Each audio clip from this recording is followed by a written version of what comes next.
Hello friends, அடுப்பாங்கரை நம்ம வீட்டு சமையலில் சிம்பிளான முறையில் ஈஸியாக வெரி டேஸ்டியாக ஒரு பட்டர் பன்னீர் மசாலா பார்க்க போகிறோம்.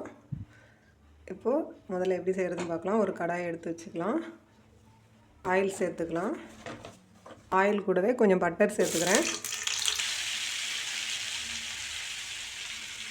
ஒரு 3 ஏலக்காய், கொஞ்சம் பட்டை, ஒரு பிரிஞ்சி இலை இதை சேர்த்துக்கிறேன்.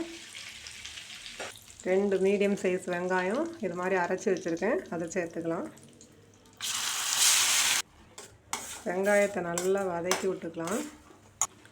வெங்காயம் வதங்கினோடனே நல்லா 1 ஸ்பூன் இஞ்சி பூண்டு பேஸ்ட்டு சேர்த்துக்கலாம்.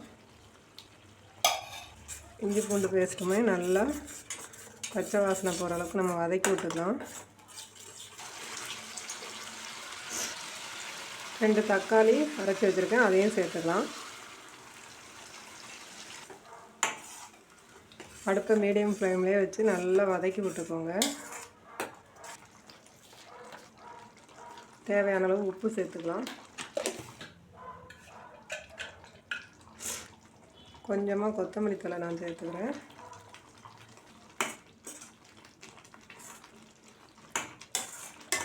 தக்காளியுமே நல்லா வதங்கி கொஞ்சம் நிறம் சேஞ்ச் ஆகவும் நம்ம இப்போ மசாலா சேர்த்துக்கலாம். லைட்டாக ஒரு பிஞ்சு அளவுக்கு மஞ்சள்தூள்,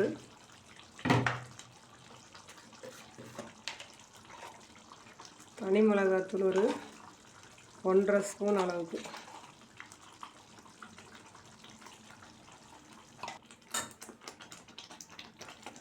தனியாத்தூள் ஒரு 1.5 ஸ்பூன், கரம் மசாலா 1 ஸ்பூன் அளவுக்கு. இந்த மசாலா எல்லாம் நல்லா ஒன்று சேர வதக்கி விட்டுக்கலாம். நான் ஒரு 100 ml பாலில் ஒரு 10 முந்திரியை இது மாதிரி நைஸாக அரைச்சி வச்சுருக்கேன். ஃப்ரெஷ் க்ரீம் ஒரு சிலர் போடுறாங்க, நான் வந்து பாலில் முந்திரி அரைச்சி போட்டு செய்கிறேன். உங்களுக்கு இனிப்பு டேஸ்ட் பிடிக்குன்னா இந்த ஸ்டேஜில் ஒரு 1/4 ஸ்பூன் அளவுக்கு சுகர் சேர்த்துக்கோங்க. முந்திரி போட்டதுனால கொஞ்சம் நல்லா திக்காகிடும், அதனால் கொஞ்சம் தண்ணி சேர்த்து கிளறி விட்டுக்கலாம். பாருங்கள், பார்க்கவே எவ்வளோ சூப்பராக இருக்குது, நல்லா க்ரீமியாக.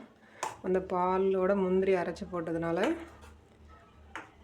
ஒவ்வொருத்தங்க ஒவ்வொரு மாதிரி செய்கிறாங்க. நான் ஈஸியான முறையில் நான் இந்த மெத்தடில் செய்வேன், சூப்பராக இருக்கும். இப்போ ஒரு 200 கிராம் பன்னீர் இது மாதிரி கட் பண்ணி வச்சுருக்கேன். இதை வந்துட்டு இதில் சேர்த்துக்கலாம். சேர்த்து நம்ம ஒரு 10 நிமிஷம் சிம்மில் வச்சு இறக்கிடலாம்.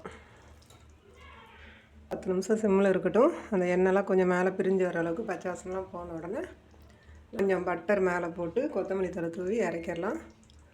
சூப்பராக நம்மளுடைய பட்டர் பன்னீர் மசாலா ரெடி ஆகிடும்.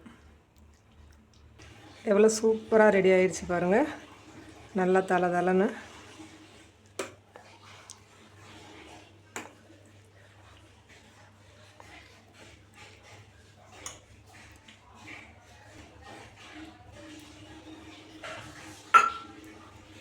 நம்மளோட பன்னீர் மசாலா நல்லா சூப்பராக ரெடி ஆகிடுச்சு.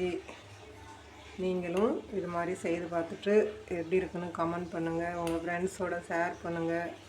மறக்காமல் நம்ம சேனலுக்கு சப்ஸ்கிரைப் பண்ணுங்கள். அடுத்த ஒரு வீடியோவில் சந்திப்போம். நன்றி, வணக்கம்.